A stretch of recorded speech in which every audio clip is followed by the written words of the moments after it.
이 프로그램은 기독교 예배 실황을 담은 것으로서 원치 않으시면 청취를 안 하셔도 됩니다.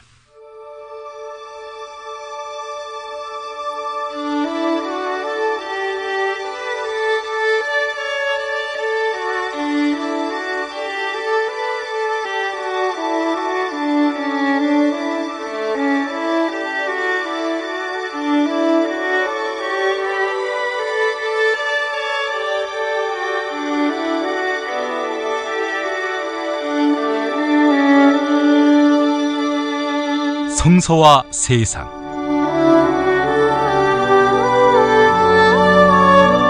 (2016년의) 첫 주일 1월 3일에 인사드립니다. 매주 벙커원교회 주일예배 설교를 보내드리는 시간, 오늘은 물과 성령으로 새로 나지 않으면, 이런 제목으로 제 설교와 함께 하시겠습니다. 본문은 요한복음 3장 1절에서 5절입니다. 바리사이파 사람들 가운데 니고데모라는 사람이 있었다. 그는 유다인들의 지도자 중에 한 사람이었는데 어느 날 밤에 예수를 찾아와서, 선생님, 우리는 선생님을 하나님께서 보내신 분으로 알고 있습니다. 하나님께서 함께 하시지 않고서야 누가 선생님처럼 그런 기적을 행할 수 있겠습니까? 라고 말하였다. 그러자 예수께서는 정말 잘 들어두어라. 누구든지 새로 나지 아니하면 아무도 하나님의 나라를 볼 수 없다 하고 말씀하셨다. 니고데모는 다 자란 사람이 어떻게 다시 태어날 수 있겠습니까? 다시 어머니 뱃속에 들어갔다가 나올 수야 없지 않습니까? 하고 물었다. 그러자 예수께서 정말 잘 들어두어라. 물과 성령으로 새로 나지 않으면 아무도 하나님 나라에 들어갈 수 없다. 지금부터 예배 실황과 함께 하겠습니다. 성경에서 예수님의 이야기를 다룬 책이 있다면 사복음서라 하겠지요. 마태, 마가, 누가, 요한복음입니다. 그 가운데서 공관복음서란 것이 있습니다. 같은 관점으로 쓴 복음서인데 그것은 마태, 마가, 누가복음을 이야기합니다. 따라서 요한복음은 공관복음이 아닙니다. 다른 관점에서 예수님의 생애를 들여다봤다는 건데요. 공관복음하고 요한복음, 뭐가 다를까? 실로 많이 다릅니다. 세례 요한이 투옥된 다음부터 예수님이 설교를 했다는 것이 이제 공관복음의 관점이라면은, 세례 요한과 예수가 함께 활동했다는 요한복음의 기록, 서로 다릅니다. 성전을 청결케 한 사건이 있죠. 내 아버지 집을 더럽히지 말라 하면서 예수님이 성전에서 장사하는 사람들을 몰아냈던 사건, 그 사건에 대해서 요한복음은 예수님이 세례 요한에게서 세례를 받고 난 이후에 얼마 안 돼서 한 것으로 묘사한 반면에, 공관복음서는 예수님이 붙잡히고 십자가형에 처하기 며칠 전 일로 이렇게 기록합니다.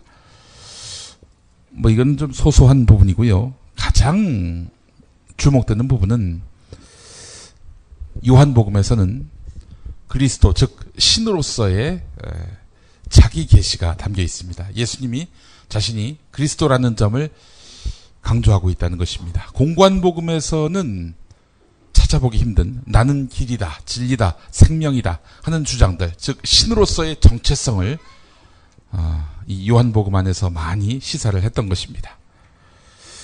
요한복음은 사복음서 중에서 가장 늦게 만들어진 것으로 알려졌지요. 그렇다면 이런 의심이 듭니다. 혹시 예수님이 메시아됨을 강조하기 위해서, 그리스도 되심을 강조하기 위해서 요한이 마태, 마가, 누가복음에서 이거 너무 좀 약하지 않나? 술에 술 탄 듯 물에 물 탄 듯 하지 않나? 좀 더 화끈하고 노골적으로 예수님의 그리스도 되심을 강조하기 위해서 뭔가 좀 과장한 것은 아닌가, 이런 의심을 할 수도 있는데요. 꼭 그런 것만은 아닌 것 같습니다. 요한복음에는요, 마태, 마가, 누가복음에 없는 것이 있습니다. 대표적으로 우물가 여인과의 만남이 그렇고요. 예수님이 찾아가서 여인에게 물 달라고 한 그런 사건 기억하시죠? 그리고 또 하나가 바로 오늘 본문, 니고데모가 찾아가서 예수님에게 돌을 일러달라, 이렇게 말을 건넨 점입니다. 니고데모는 오늘 본문에서 나왔듯이 바리새인입니다. 당시 이스라엘에는 3개의 분파가 있었는데요. 바리새인, 에세네파, 그리고 사두개인이었습니다. 사두개인은 쉽게 말해서 종교인들이었습니다. 전통적인 종교의식을 매우 소중히 여겼던 사람들인데요. 또 당시에는 또 종교의식이 매우 강조되던 때기도 했습니다. 왜냐하면은 이스라엘이 나라를 잃은 상태 아니었습니까? 그렇기 때문에 어떤 유대인의 정통성을 이렇게 뿌리내리게 하기 위해서는 야훼 하나님을 믿는 종교, 즉 유대교를 열심히 믿도록 해야 한단 말이죠. 종교적 의식뿐만 아니라 민족적 정체성을 지키기 위해서 이렇게 의식들이 많았다는 겁니다. 따라서 사두개인은 종교인이라 할 수 있겠습니다. 바리새인은 어땠을까요?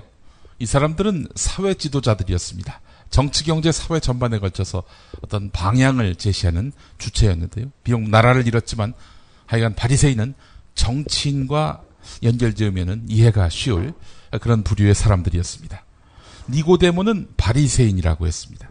게다가 서기관이고 율법학자였으며 유대의회원이었습니다. 장악당한 나라, 지배당하는 나라이긴 하지만 뭔가 국회의원하고 좀 유사한 직책을 갖고 있었다, 이렇게 볼 수 있을 것 같습니다. 한마디로 말해서 그 시대의 엘리트, 아니 파워 엘리트였다 해도 손색이 없습니다. 그런 그가, 아쉬울 것이 없는 그가 예수님을 찾아갑니다. 당시에 예수님은 어떤 사회적 지위를 갖고 있었느냐?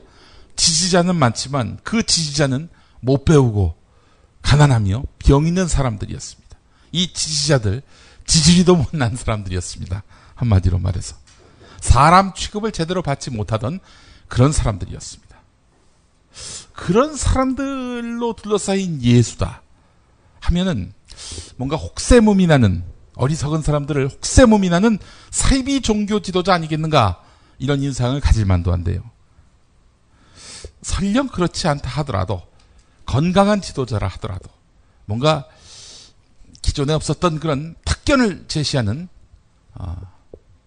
스승의 반열에 오를 만한 그런 사람이라 할지라도 당시 기득권자, 엘리트들은 아마 예수를 깎아내리기 바빴을 것입니다. 사이비 종교 지도자지, 이렇게 매도하고 싶었을 겁니다.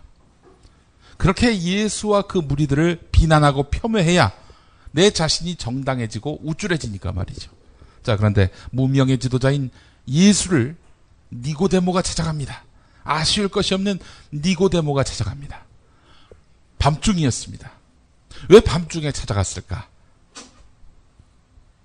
아마도 자기가 바리새인이고 파워 엘리트인데 말이죠. 이 예수라는 사람을 대낮에 찾아가서 사람들 눈에 목격되면은 쪽팔릴 것 같아서, 그래서 늦은 밤에 가지 않았겠나 하는 해석이 주류를 이룹니다.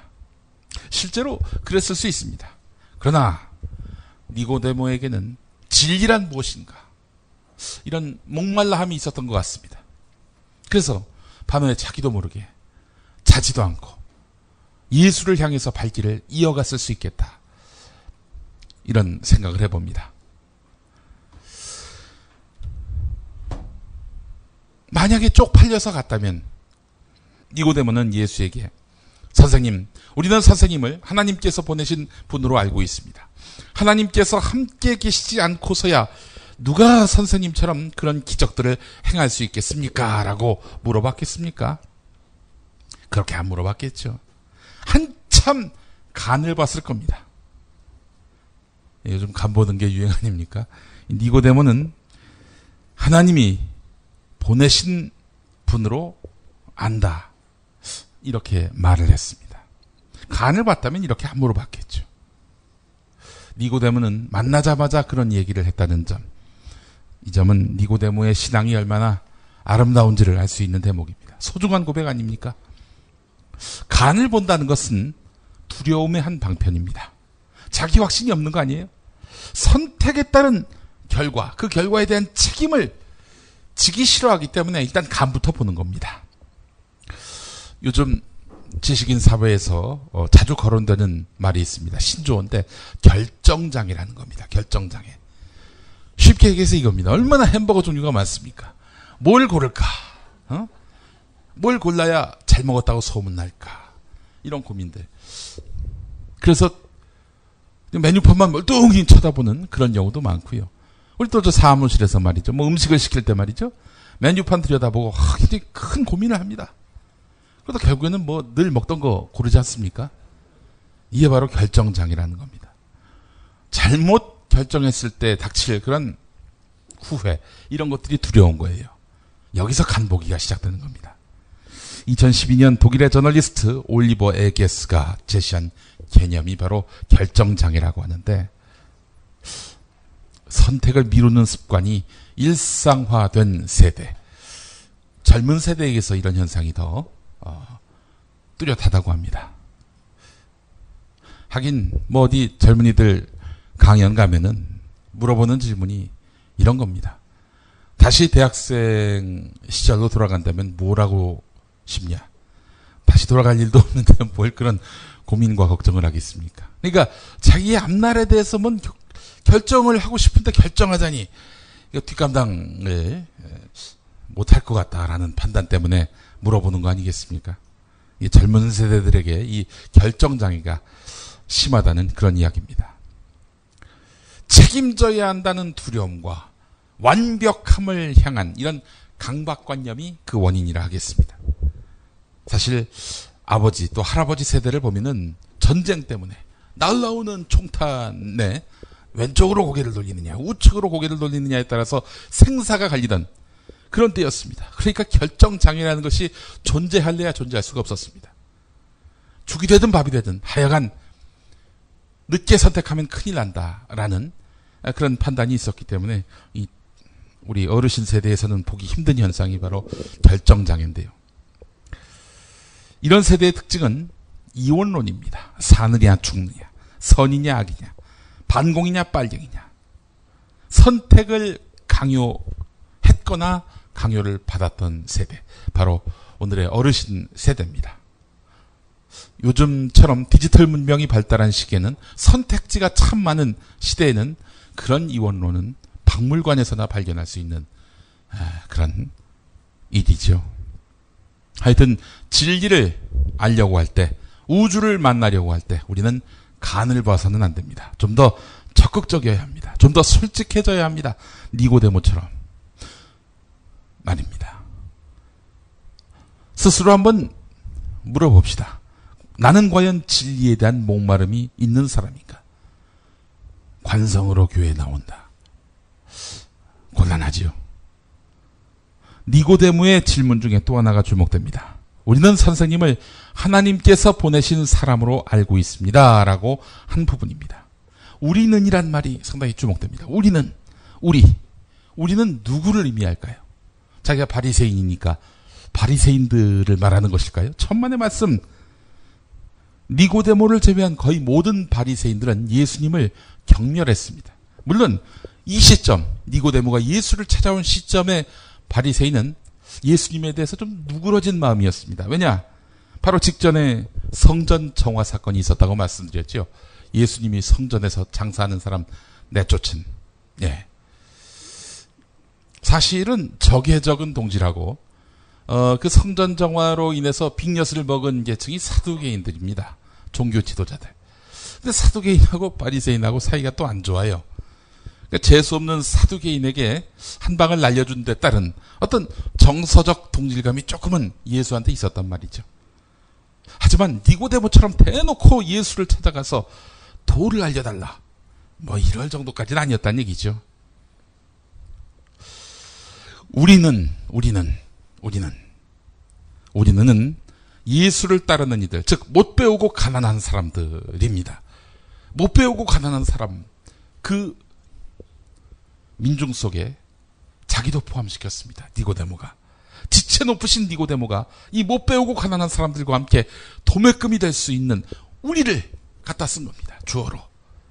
예수님이 이 세상의 낮은 자들 곁에 와서 낮은 자의 편에 섰던 것을 생각해 보면은 니고데모는 이미 예수처럼 자기가 지체를 좀 낮춰야 예수와 대화를 틀 수 있을 거다라고 판단했던 것 같습니다.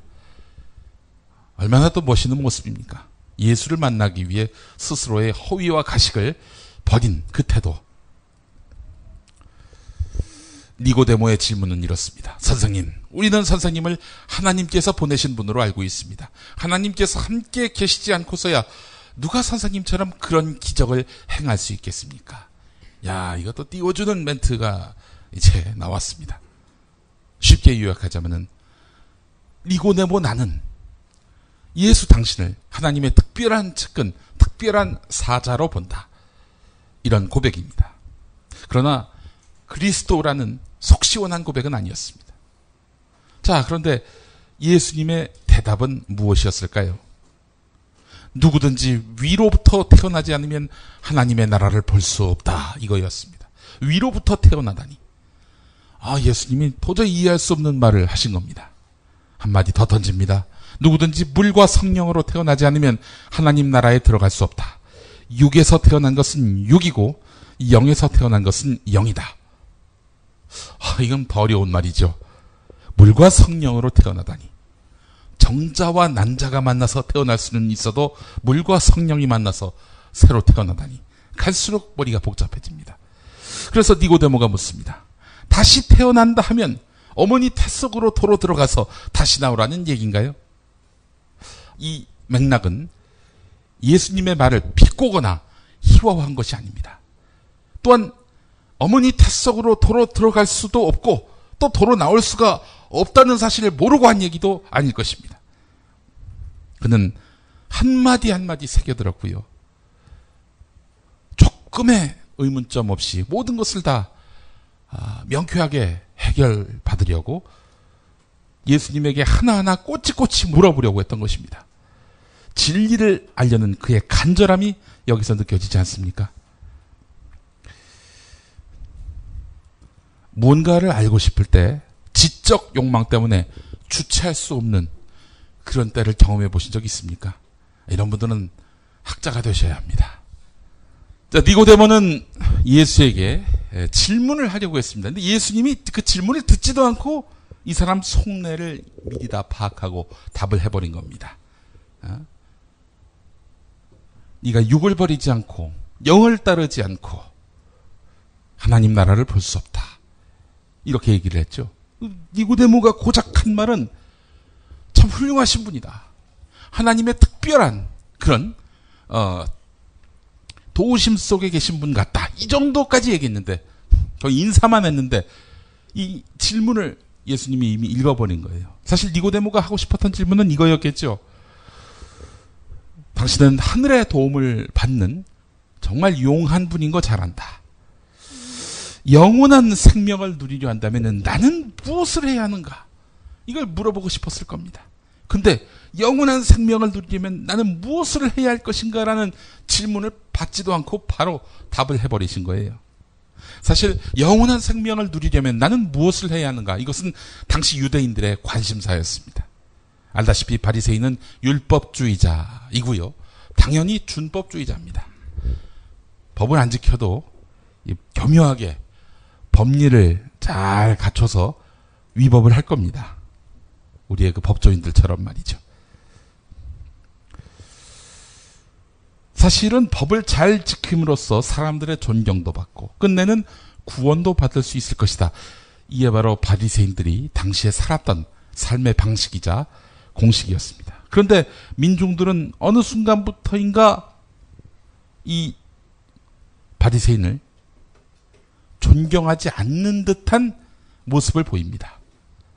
그래서 굉장한 마음의 공허감이 있었습니다. 사람들이 인정해줘야 하는데 사람들의 인정으로서 내가 내 욕망대로 행동하지 않는 것에 대한 보상을 받아야 할 텐데 어째 사람들의 눈이, 사람들의 시선이 싸늘하게 느껴지는 것입니다.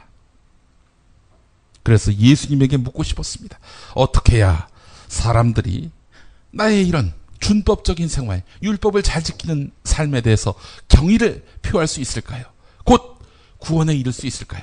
이렇게 물어본 것이라 판단합니다. 결국 니고데모의 질문에 대해서 예수님은 질문할 기회조차 주지 않고 바로 반응을 보였습니다. 육을 벗어라. 육을 벗어라. 예수님은 이미 니고데모가 어떤 인식을 갖고 있는지 그 범주가 보였습니다. 그 범주에 갇힌 니고데모였습니다. 이 사람은 아무리 얘기를 해줘봐야 창조적인 파괴가 불가능하다 이렇게 판단을 했습니다.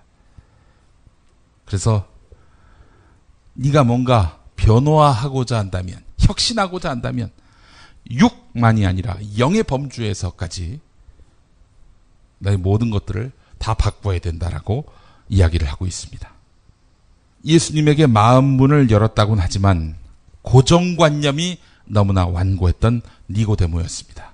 그래서 예수님은 이걸 깨려고 했습니다. 10절에서 12절까지 했던 말이 있습니다. 예수님이요, 너는 이스라엘의 이름난 선생이면서 이런 것들을 모르느냐? 정말 잘 들어두어라. 우리는 우리가 알고 있는 것을 말하지 않고 우리의 눈으로 본 것을 증언하는 것이다.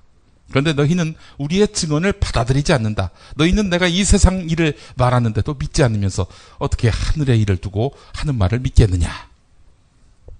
쉽게 한번 비유해 보겠습니다. 교회 목사님이 또 신학자가 예수님을 찾아와서 도대체 구원의 방도가 무엇입니까? 라고 물었을 때 예수님이 아마 이런 답을 하시겠지 하면서 원하는 답이 있었을 겁니다. 그 흉중에 방법 알려줄게. 너 매월 네 소득 있지? 그 소득의 10%가 아니라 한 15% 정도를 떼서 스탠다드 차타드 은행 계좌번호 어디로 송금해라.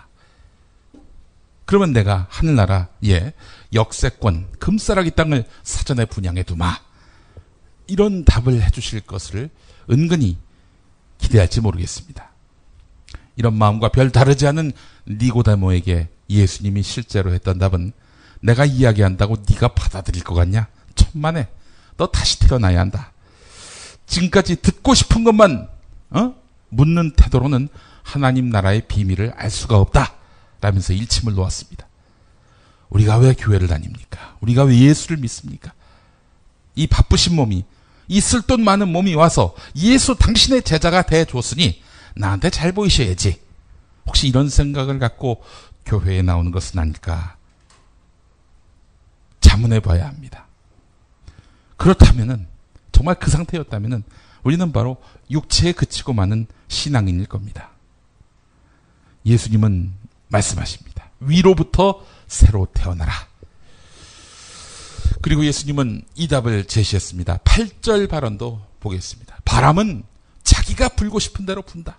너는 그 소리를 듣고도 어디서 불어와서 어디로 가는지를 모른다. 성령으로 난 사람은 누구든지 이와 마찬가지다. 야, 바람은 자기가 불고 싶은 대로 분다.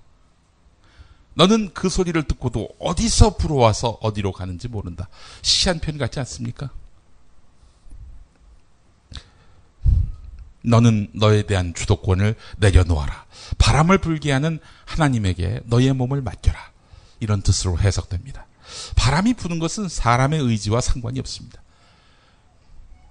야구 선수 이야기를 들어보니까 이 바람의 방향이 어느 쪽에 부느냐에 따라서 이게 안타가 될 것이 홈런이 되고요.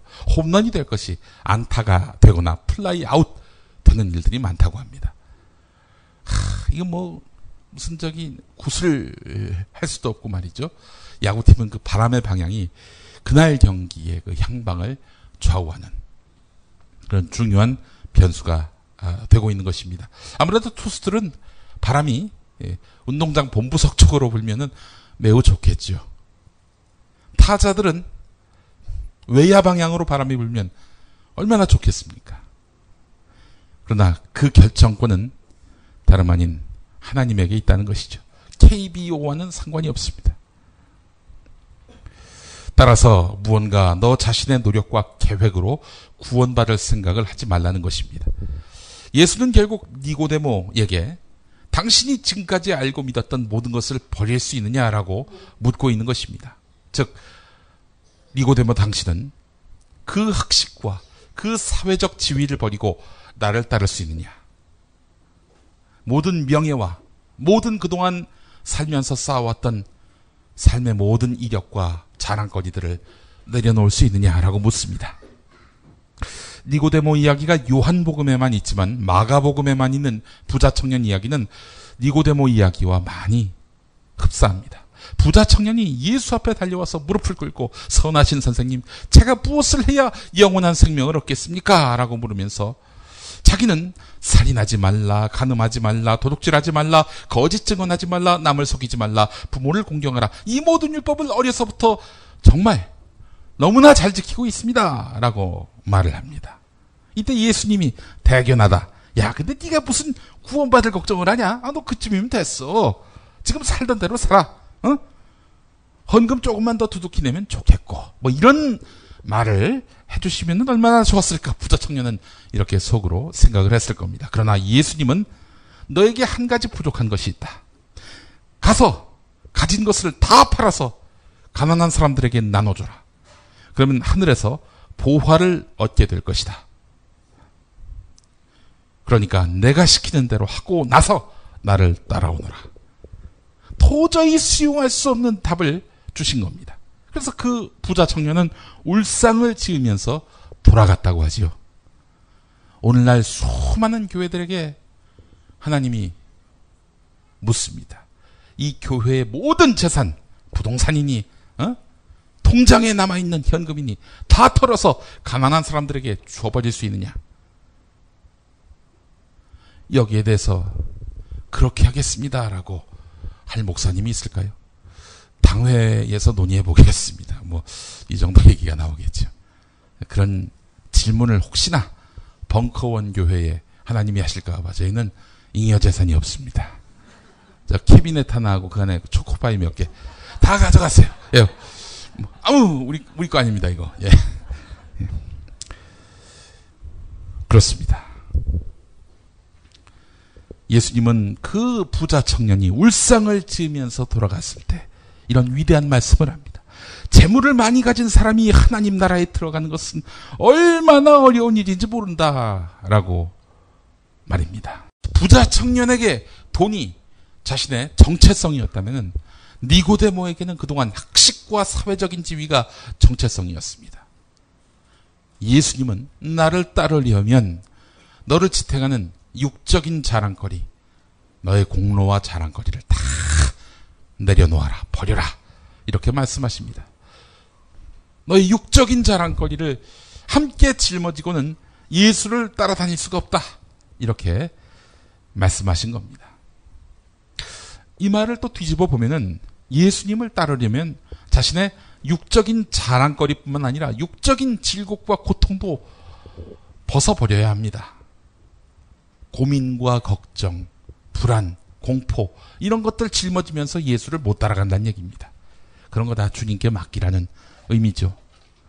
세상 사람들이 봤을 때 손가락질 할 만한 내 마음에 있는 부끄러운 단면도 모두 다 예수께 맡기고 따르라는 이야기입니다. 사실 자랑거리를 벗어버리는 게 어렵지 마음의 부담 또 마음의 짐을 잊어버리는 거 이거는 사실 쉬운 일이죠.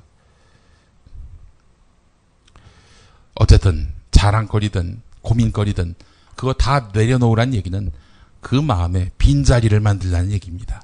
그 빈자리에 예수께서 들어가시겠다 이런 얘기 아니겠습니까? 우리에겐 육적인 자랑거리가 얼마나 많습니까? 하나님이 알아주실 거를 굳이 자기 입으로 계산합니다. 나는 누구를 위해 얼마를 썼는데, 나는 누구를 위해 얼마나 도왔는데, 그것을 스스로의 공로로 인정하는 순간 그 공로 아무리 아름답고 숭고해도 그 순간 그것은 육체의 것이 돼버립니다. 교회에서도 마찬가지입니다. 나 장로인데, 나 목사인데, 나 안수집사인데 이게 공로가 되고 지위가 되고 권력이 되는 순간 그것은 육체가 돼버립니다. 그냥 이 세상에서나 통용되고 마는 거예요. 하늘나라에 가서는 전혀 무의미해지는 것들이 됩니다. 우리는 육체를 초월한 사람, 하나님의 영에게 내 몸을 맡기는 사람이 돼야 한다는 얘기입니다. 순교자가 왜 순교자입니까? 내가 이 자리에서 죽음을 만나더라도 그것은 육체가 종결될 뿐이지 내 안에 진정한 본질은 확고한 내 정체성은 하나님의 영 안에 있는 것이다. 이런 믿음 아니겠습니까? 순교자가 그렇습니다. 오스카 로메로 대주교의 죽음도 그러했습니다. 이분은 사실 죽기 3년 남겨놓고 육체의 삶을 살았습니다. 엘살바도르의 대주교, 천주교계의 대부였습니다. 권력자들이 알아서 설설 깁니다. 따라서 얘네들하고 친하게 지내면 나름 종교계 지도자라고 해서 존경받고 사회적 지위를 누리면서 생을 마감할 수 있었습니다. 그러나 수없이 많은 민중이 독재 권력에 의해서 죽어가는 것을 보았습니다. 이건 아니다. 어느 순간 하나님이 각성을 시킵니다. 죽기 3년 전에. 노구의 몸을 이끌고 로메로 대주교는 민중을 위해 싸웠습니다. 그리고 미사 도중에 군부가 보낸 것으로 추정되는 저격수에 의해서 생을 마감하게 됩니다. 그는 그렇게 죽을 줄 알았습니다. 그래서 생전에 무슨 말까지 했느냐. 미리 이야기하는데 날 죽일 사람, 그 사람을 용서한다. 이렇게 말입니다. 오스카 로메로 대주교는 육체를 버리고 영을 쫓는 사람이 됐기 때문에 순교해도 전혀 아쉽거나 분하지 않았습니다. 정말 육체의 모든 자랑거리, 육체의 모든 공로 다 내려놓으니까 말이죠. 사람들에게 잊혀지는 게 아닙니다. 또라이 취급받는 것도 아닙니다. 죽고 나니까 대대적으로 추모받고 기억되고 지금은 훌륭한 본받아야 할 신앙인이 되어버렸습니다. 일본군이 획책한 위안부 동원 과정에서 피해를 입은 할머니들, 그분들은 제가 봤을 때 영의 사람들입니다. 예수님을 믿거나 믿건 간에 말입니다. 비록 피해자라도 어린 나이에 육신이 짓밟힌 과거를 고백한다는 거, 그거 쉬운 일입니까? 그렇지 않습니다. 그냥 조용히 생을 마감하면은 그런 일이 있었나? 하고 넘어갈 그런 삶이었지만 지금은 돌아가신 김학순 할머니가 용감하게 폭로를 했습니다. 뒤이어 200여 분 넘는 수많은 할머니들이 자신이 겪은 참상을 고백했습니다. 이분들은 이 생에서의 명예와 자존감을 포기한 분들입니다. 당장은 눈앞에서 피해자라면서 사람들이 위해주는 척하겠지만 뒤에 가서는 딴 마음이 있을 거라는 짐작, 그 할머니들이 안 하시겠습니까? 그리고 일본의 전쟁 범죄를 다시는 없도록 하기 위해서, 역사적으로 이것은 잘못됐다라고 분명히 심판하기 위해서 육체의 자존심을 포기하고 영의 정의감으로 입을 연 할머니들 아닙니까? 그런데 이 할머니들에게 가해자 일본과 그 일본과 보조를 맞추고 있는 한국 정부는 지금 할머니들 돈 달라는 얘기잖아요. 이러면서 그 할머니들의 마음에 오물을 뿌리고 있습니다. 한일 정부와 할머니들, 누가 영에 속한 경우고 누가 육에 속한 경우입니까? 니고데모는 그 뒤 요한복음 7장에 또 등장합니다. 예수가 성전에 와서 난동을 피웠으니 잡아 넣어야 한다는 당시 종교 지도자의 요구에 경비병들이 예수한테 달려갔는데 그 경비병들마저 예수의 말씀에, 예수의 인품에 감화되고 맙니다. 결국 그래서 빈손으로 돌아와요. 그러니까 성전에 종교 지도자들이 잔뜩 열받았습니다. 이때 니고데모가 나서서 얘기합니다. 도대체 우리 율법에 먼저 그 사람의 말을 들어보거나 그가 한 일을 알아보지도 않고 죄인으로 단정하는 경우가 어디 있어? 라면서 예수님을 대변했습니다. 그러자 이 종교 지도자들은 어라 니고데모, 너도 갈릴리 사람이냐? 어? 야, 성서를 탈탈 털어봐. 갈릴리에서 예언자가 나온다는 말이 있느냐? 라고 반문합니다. 아, 보십시오. 갈릴리 같은 후진 동네에서는 예언자가 나올 리 없으니 예수는 개무시해도 된다, 이런 얘기 아닙니까? 지역에 따라서 사람 차별하는 거, 이거야말로 육체의 눈, 육체의 입 아니겠습니까? 이미 육체로 칭칭 둘러싼 자신의 자랑과 공로를 벗기로 하고 예수를 따르기로 결심한 니고데모. 이 니고데모 앞에 엄청난 사건이 발생합니다. 예수님이 십자가에서 죽으신 거예요. 요한복음 19장에 그래서 니고데모가 또 등장합니다. 박식한 자신을 무식하다는 식으로 이야기하셨던 그 예수 아닙니까? 통상 인간이 덜 된 사람들은 거 봐라, 꼴값을 떨더니 나한테 그런 험한 소리 하더니 저렇게 되잖아 라면서 비웃을 수 있습니다. 그러나 니고데모는 요한복음 19장에서 예수님 시신의 발을 침향을 섞은 몰약을 100근쯤 가지고 달려갔다고 합니다. 장사 치르기 위해서 몰약을 가져간 것입니다. 이게 뭘 의미할까요? 예수님은 십자가형이라는 당대 가장 흉악한 사람에게 가하는 형벌의 대상자였습니다. 죄 없는 분을 흉악범의 처형 방식으로 죽였던 것입니다. 반역자, 이단의 괴수, 하나님을 모욕한 자에게나 가하는 벌로 예수님은 죽었습니다. 자, 하지만 니고데모는 예수님의 죽음은 육신으로서의 역할이 다 끝나신 것이지 영이 죽은 것은 아니다라고 믿은 그 믿음이 아닐까요? 예수의 육신의 부활이 사실이냐 아니냐, 오늘날까지도 이어지는 논쟁이지만 당시 니고데모에게는 그리 중요한 문제가 아니었습니다. 아마 이때쯤이면은 니고데모의 끝발 있는 친구들은 아마 다 끊겼을 겁니다. 혼자 또라이 취급을 받았을 겁니다. 그럼에도 불구하고 니고데모는 마지막까지 예수님과 함께한 사람이었습니다. 이런 고민 한번 해보셨습니까? 나를 둘러싼 육체는 무엇인가? 자랑이 되고 미천이 되며 권력이 되는 그 육체는 무엇인가? 이 자랑, 미천, 권력을 육체로 여기고 버리며 십자가의 길, 즉 영의 길을 따르는 것은 무엇인가? 우리 벙커원의 교우부터 육체를 버리며 그렇게 해서 가벼워진 내 몸을 정의의 영, 하나님께 맡기는 우리 모두가 됐으면 좋겠습니다.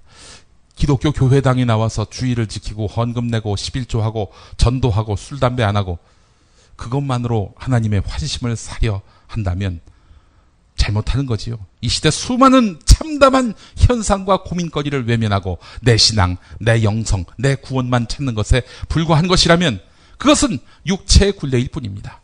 예수님은 그딴 거 다 버리고 하나님의 공의를 위해서 너 자신이 모든 것을 다 버리고 투신할 수 있느냐라고 묻고 있습니다. 뭐라 답할 것입니까? 시절이 너무나 엄혹하고 강팍합니다. 이럴 때 우리는 무엇을 해야 할까요? 하나님은 우리의 손과 발 양심을 동원해서 이 역사에 개입하려 하십니다. 우리는 육체를 벗어서 그분의 길을 예비해야 할 줄 믿습니다. 2016년은 매우 중요한 해입니다.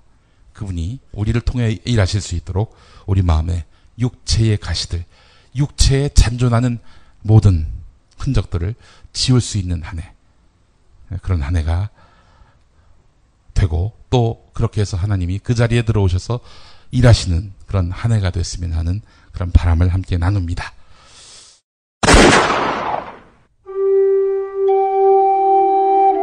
백성들이 학살당할 때 함께 피 흘리는 교회는 존경받습니다. 엘살바도르 군사 독재 정권에게 암살당한 오스카 로메로 대주교, 그의 발자취를 따라가 봅니다. 희망의 예언자 오스카 로메로. 1980년 남미 엘살바도르의 오스카 로메로 대주교는 가난한 사람들 편에 서서 불의한 세력과 저항하고 싸우다가 미사 도중에 총에 맞아 세상을 떠났습니다. 해방신학자 김군수, 그의 번역이 있기에 더욱 값지고 빛나는 책. 스코트 라이트가 쓰고 김군수가 번역한 희망의 예언자 오스카 로메로, 아르테에서 나왔습니다.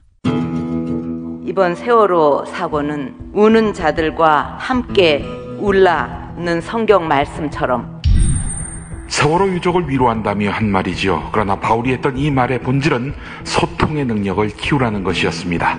세월호 유족의 진상규명 요구를 무시하며 모른 척하는 박근혜 대통령은 그런 의미에서 우는 자와 함께 울라는 말 하기보다는 들어야 할 사람 아닙니까? 김용민의 새 책 살찐 로마서 고쳐 읽기 12장에 나오는 내용이었습니다. 예스24, 알라딘, 교보문고, 인터파크 등 주요 인터넷 서점에서 만나보세요. 김용민의 신간, 살찐 로마서 고쳐 읽기.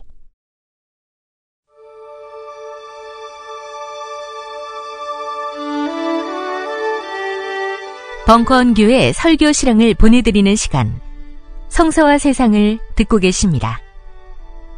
벙커원교회는 서울 종로구 이화장길 66에 자리하고 있으며 예배는 매주 일요일 아침 11시에 있습니다.